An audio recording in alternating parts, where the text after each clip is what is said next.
الحمد لله الحمد لله وكفى وسلام على عباده الذين اصطفى أما بعد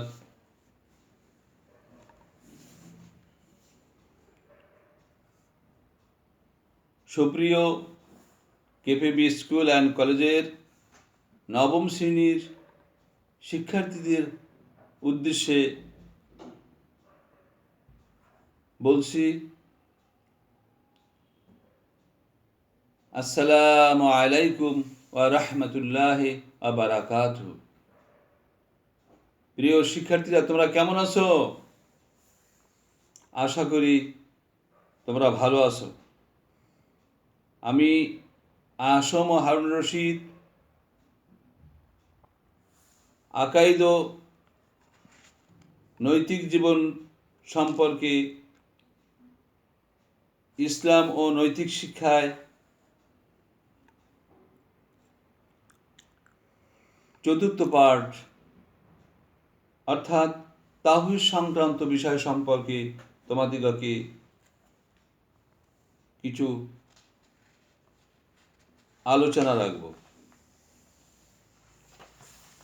আশা করি তোমরা মনোযোগ সহকারে শুনবে। তাওহীদ আরবি শব্দ ওয়াহিদুন শব্দ থেকে এর উৎপত্তি। তাওহীদ শব্দের অর্থ একাত্মবাদ, একক। ইসলামী শরীয়তের পরিভাষায় মহান আল্লাহ তাআলাকে এক ও অদ্বিতীয় হিসাবে স্বীকার করে নেওয়াকেই তাওহীদ বলা হয়। তাওহীদের মূল কথা হলো আল্লাহ তাআলা এক ও অদ্বিতীয়, যিনি তার সত্তা ও গুণাবলীতে অদ্বিতীয়। তিনি প্রশংসা ও ইবাদতের একমাত্র মালিক। তার তুলনায় কেউ নেই। মহান আল্লাহ রাব্বুল আলামিন সূরা আশ-শুআরার মধ্যে আল্লাহ ঘোষণা করেছেন, লাইসা কামিসলিহি শাইউন, কোনো কিছুই তার সাদৃশ্য নয়। মহান আল্লাহ তাআলাকে সৃষ্টিকর্তা, পালনকর্তা, রিজিকদাতা ও ইবাদতের যোগ্য একক সত্তা হিসাবে মনে প্রাণে বিশ্বাস করাকেই তাওহীদ বলে। তাওহীদের গুরুত্ব সম্পর্কে আলোচনা করতে গিয়ে কালেমায়ে তাইয়্যিবায় মহান আল্লাহ রাব্বুল আলামিন ঘোষণা করেছেন, লা ইলাহা ইল্লাল্লাহু, অর্থাৎ ঈমানের প্রথম ও সর্বপ্রধান বিষয় হলো তাওহীদ, অর্থাৎ আল্লাহ ব্যতীত আর কোনো মাবুদ নাই। সৃষ্টিকর্তা কয়জন? একজন।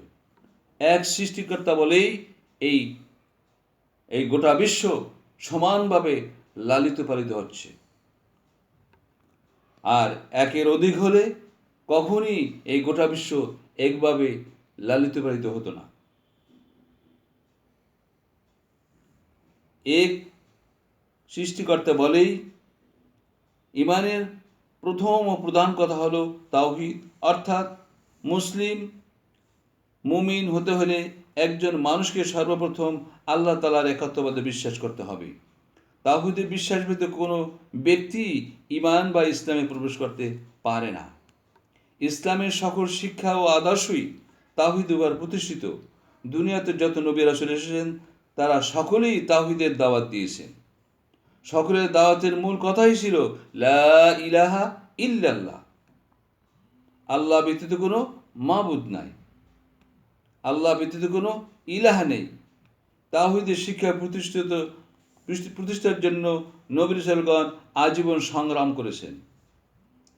হযরত ইব্রাহিম সাল্লাম অগ্নিকুণ্ডে নিক্ষিপ্ত হয়েছেন।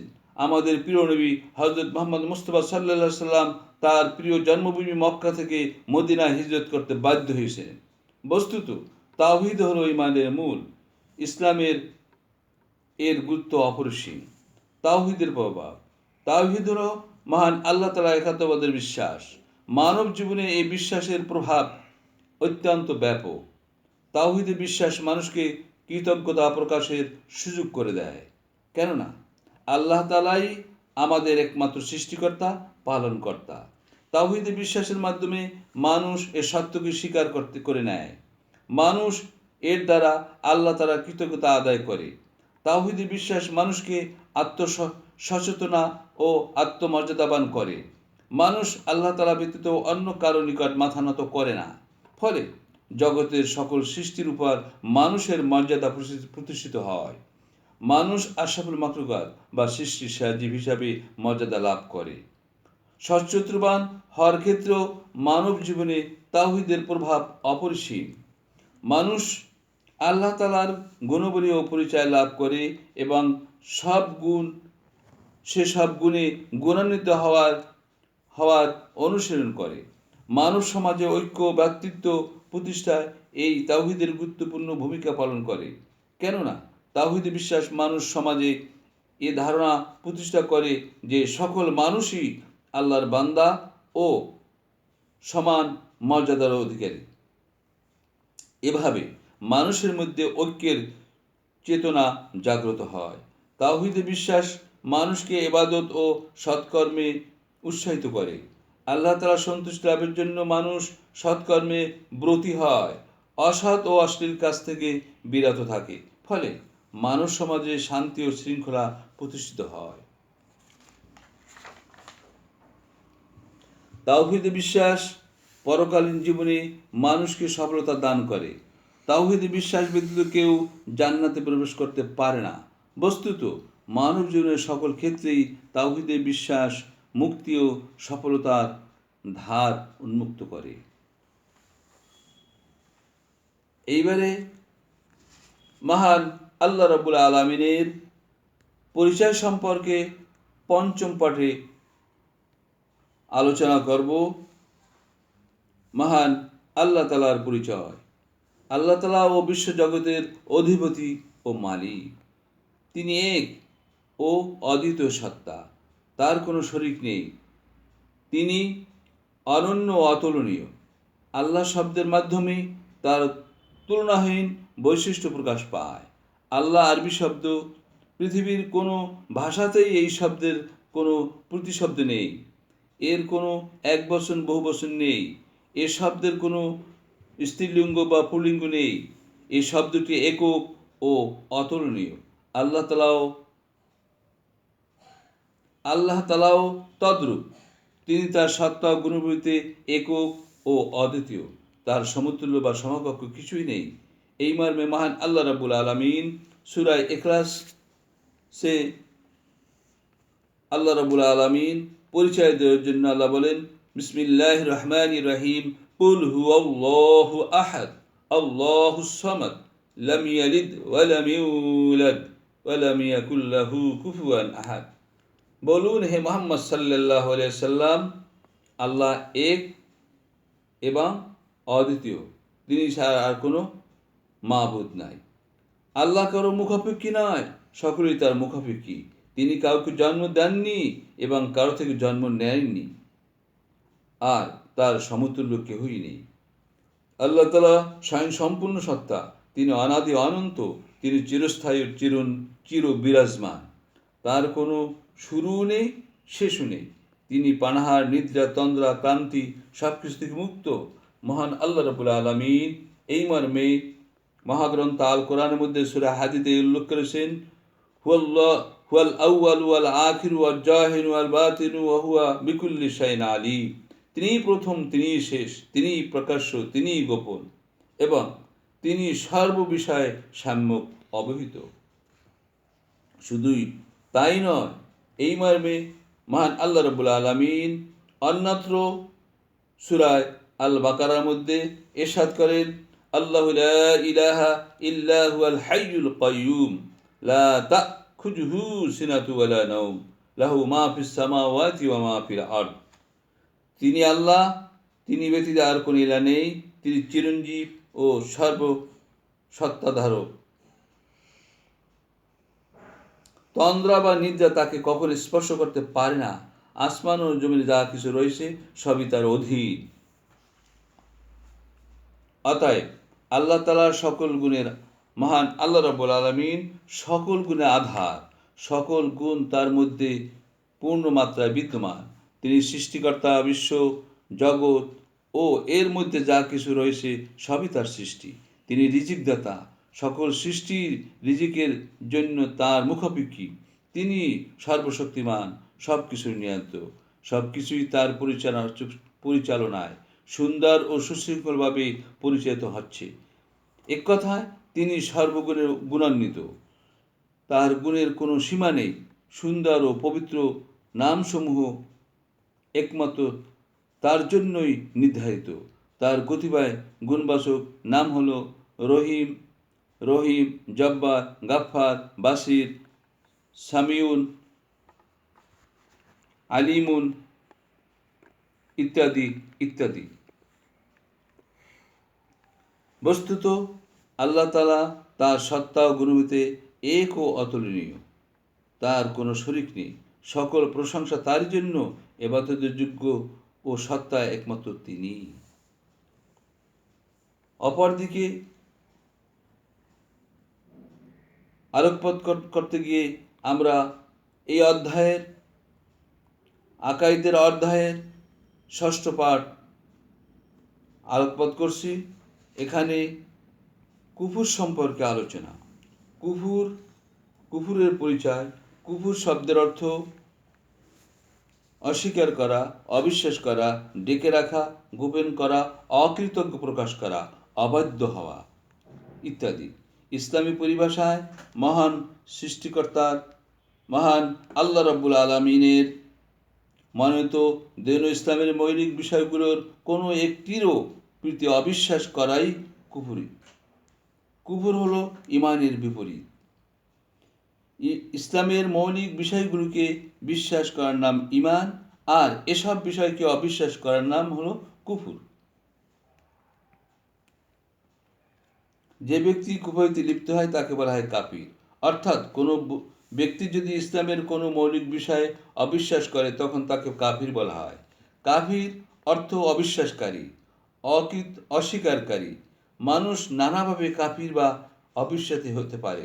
যেমন 1 নম্বরে মহান আল্লাহ তাআলার অস্তিত্ব অবিশ্বাস বা অস্বীকার করার দ্বারা, অর্থাৎ আল্লাহ নেই এমন কথা বললে সে ব্যক্তি কাফির হয়ে যাবে। আল্লাহ তাআলার গুণাবলী অস্বীকার করা, যেমন আল্লাহ তাআলাকে সৃষ্টিকর্তা বা রিজিকদাতা না মানা। ইমানের মৌলিক 7টি বিষয়ে অবিশ্বাস করা, যেমন আল্লাহ, ফেরেশতা, নবী, রাসূল, আসমানি কিতাব, আখিরাত, তাকদীর, পুনরুত্থানকে অবিশ্বাস করা। 4 নম্বর ইসলামের মৌলিক ইবাদতগুলো অস্বীকার করা, যেমন সালাত, জাকাত, হজ, জাকাত ইত্যাদি ইবাদত হিসাবে না মানা। হালালকে হারাম মনে করা, যেমন হালাল খাদ্যকে হারাম মনে করে না খাওয়া। আবার 6 নম্বরে হারামকে হালাল মনে করা, যেমন মদ, জুয়া, সুদ, ঘুষ ইত্যাদিকে হালাল বা জায়েজ মনে করা। ইচ্ছাকৃতভাবে কাফেরদের অনুকরণ করা, তাদের ধর্মীয় চিহ্ন ব্যবহার করা, ইসলামের গুরুত্বপূর্ণ কোনো বিষয় নিয়ে ঠাট্টা বিদ্রূপ করা, যেমন মহানবী সাল্লাল্লাহু আলাইহি ওয়াসাল্লাম কিংবা কোরআন নিয়ে ঠাট্টা উপহাস করা। উপরোক্ত কাজগুলো করার মাধ্যমে মানুষ কাফির হয়ে যায়। এমত অবস্থায় পুরো ঈমান আনতে হবে, খাঁটি মনে তওবা করতে হবে এবং ভবিষ্যতে এরূপ ঘৃণ্য কাজ না করার দৃঢ় সংকল্প করতে হবে। কুফরের পরিণতি সম্পর্কে মহান আল্লাহ রাব্বুল আলামিন তার মহাগ্রন্থ আল কোরআনের মধ্যে আলোচনা করেছেন, ইন্নাল্লাযীনা কাফারু ওয়া কাযযাবু বিআয়াতিনা উলাইকা আসহাবুন নার হুম ফিহা খালিদুন। যারা কুফরি করবে এবং আমার নিদর্শনগুলিকে অস্বীকার করবে তারাই জাহান্নামের অধিবাসী, সেখানে তারা চিরদিন থাকবে। সূরা আল বাকারা।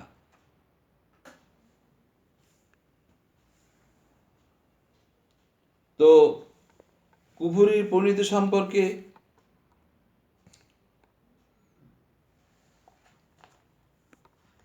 অবাধ্যতা ও অকৃতজ্ঞতা। কুফর অবাধ্যতা ও অকৃতজ্ঞতা।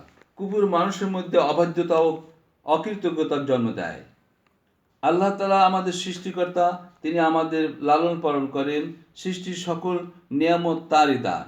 কাফের ব্যক্তি আল্লাহ তাআলার অবিশ্বাস করে, এসব নিয়ামত অস্বীকার করে, সে আল্লাহর প্রতি অকৃতজ্ঞ হয়, আল্লাহ তাআলার বিধিবিধান অমান্য করে, ফলে সমাজে সে অবাধ্য ও অকৃতজ্ঞ হিসাবে পরিচিত হয়।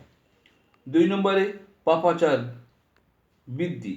কাফের ব্যক্তি আল্লাহ তাআলা পরকাল, হাসর, মিজান, জান্নাত, জাহান্নাম ইত্যাদি অবিশ্বাস করে। মৃত্যুর পরবর্তী জীবনকে মানুষকে তার কৃতকর্মের হিসাব দিতে হবে এরূপ ধারণা অস্বীকার করে। তার নিকট দুনিয়ার জীবনেই প্রধান। সুতরাং দুনিয়ায় ধন সম্পদ ও আরামায়েশের লোভে সে নানা রকম অসৎ কাজ, অশ্লীল কাজে জড়িয়ে পড়ে। চুরি, ডাকাতি, ছিনতাই, সন্ত্রাস, সুদ, ঘুষ, জুয়া ইত্যাদিতে সে অভ্যাস হয়ে পড়ে, ফলে সমাজে পাপাচার বৃদ্ধি পায়। 3 নম্বরে হতাশা সৃষ্টি করে। স্বভাবগতভাবেই মানুষ ভরসা করতে পছন্দ করে। আশা ভরসা না থাকলে মানুষ সুন্দরভাবে বেঁচে থাকতে পারে না। কাফের ব্যক্তি আল্লাহ তাআলা ও তাকদীরে অবিশ্বাস করে, ফলে সে যে কোনো বিপদ আপদে ধৈর্যহারা হয়ে পড়ে। মহান আল্লাহ তাআলার উপর ভরসা করে ধৈর্য ধারণ করতে পারে না। অন্যদিকে তাকদীরের বিশ্বাস না থাকায় যে কোনো ব্যর্থতায় সে চরম হতাশ হয়ে পড়ে, ফলে তার জীবন চরম হতাশাগ্রস্তভাবে অতিবাহিত হয়। 4 নম্বরে অনৈতিকতার প্রসার। কুফর মানব সমাজে অনৈতিকতার প্রসার ঘটায়। আখেরাত, জান্নাত, জাহান্নামে বিশ্বাস না থাকায় কাফের ব্যক্তি নৈতিকতার গুরুত্ব উপলব্ধি করতে পারে না এবং দুনিয়ার স্বার্থে মিথ্যাচার, অনাচার, ব্যভিচার ইত্যাদি যে কোনো পাপ ও অনৈতিক কাজই সে বিনা দ্বিধায় করতে পারে। নবী রাসূলকে বিশ্বাস না করায় তাদের নিকট চরিত্র ও শিক্ষা ও সে অনুসরণ করে না। এভাবে কাফিরের মাধ্যমে সমাজে অনৈতিকতার প্রসার ঘটে। 5 নম্বর আল্লাহ তাআলার অসন্তুষ্টি। কুফরের মাধ্যমে মহান আল্লাহ তাআলার প্রতি অবিশ্বাস, অকৃতজ্ঞতা ও অবাধ্যতা সৃষ্টি হয়। কাফের আল্লাহ তাআলার বিধিবিধান ও আদেশ নিষেধের কোনো পরোয়া করে না, বরং মহান আল্লাহ তাআলা, ইসলাম ও মুসলমানের সাথে বিদ্রোহ ও বিরোধিতা করে, ফলে আল্লাহ তাআলা তার প্রতি অসন্তুষ্ট হন। আর যার প্রতি আল্লাহ তাআলা অসন্তুষ্ট হন, সে যত ক্ষমতা ও সম্পদের মালিক হোক না কেন, তার ধ্বংস অনিবার্য। 6 নম্বর অনন্তকালের শাস্তি। পরকালে কাফেররা জাহান্নামের যন্ত্রণাদায়ক শাস্তি ভোগ করবে, তারা জাহান্নামে চিরকাল থাকবে। এই মর্মে মহান আল্লাহ তাআলা মহাগ্রন্থ আল কোরআনে ঘোষণা করেছেন, ইন্নাল্লাযীনা কাফারু ওয়া কাযযাবু বিআয়াতিনা উলাইকা আসহাবুন নারি হুম ফিহা খালিদুন। যারা কুফরি করবে এবং আমার নিদর্শনগুলিকে অস্বীকার করবে, তারাই জাহান্নামের অধিবাসী হবে, সেখানে তারা চিরকাল থাকবে। প্রিয় শিক্ষার্থীগণ,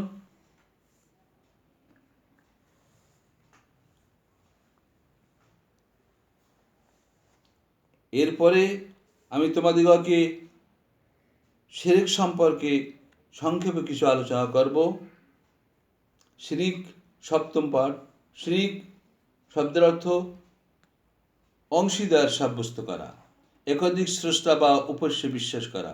ইসলামী শরীয়তের পরিভাষায় মহান আল্লাহ তাআলার সাথে কোনো ব্যক্তি বা বস্তুকে শরীক করা কিংবা তার সমতুল্য মনে করাকে শিরক বলে। যে ব্যক্তি শিরক করে তাকে বলা হয় মুশরিক। শিরক হলো তাওহীদের বিপরীত। মহান আল্লাহ তাআলা স্বয়ং শিরকের ধারণা খণ্ডন করেছেন। তিনি বলেন, কুল হুয়াল্লাহু আহাদ। বলুন হে মুহাম্মদ সাল্লাল্লাহু আলাইহি সাল্লাম, আল্লাহ এক এবং অদ্বিতীয়, কোনো কিছুই তার সাদৃশ্য নয়। আল কোরআনে আরও বলা হয়েছে, লাউ কানা ফীমা আলিহাতুন লা ফাসাদাতা।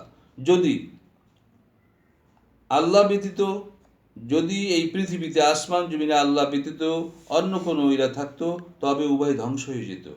সূরা আম্বিয়া। অতএব এই পৃথিবীতে সৃষ্টিকর্তা একমাত্র একজন, তিনি হলো মহান আল্লাহ। মহান আল্লাহ রাব্বুল আলামিন শিরককারীকে, শিরকের কুফর সম্পর্কে মহাগ্রন্থ আল কোরআনে ঘোষণা করেছেন, ইন্না শিরকা লা যুলমুন আযীম, শিরক নিশ্চয়ই শিরক চরম জুলুম। এই সম্পর্কে আলোচনা করতে গিয়ে মহান আল্লাহ রাব্বুল আলামিন সূরা নিসায় ঘোষণা করেছে, ইন্নাল্লাহা লা ইয়াগফিরু আইয়াশরুকা বিহি ওয়া ইয়াগফিরু মা দুনা যালিকা লিমান ইয়াশা। নিশ্চয়ই আল্লাহ তার সাথে শিরক করা অপরাধ ক্ষমা করবেন না, এতদ ব্যতীত যে কোনো পাপ তাকে ইচ্ছা যাকে ইচ্ছা হয় ক্ষমা করবে। বস্তুত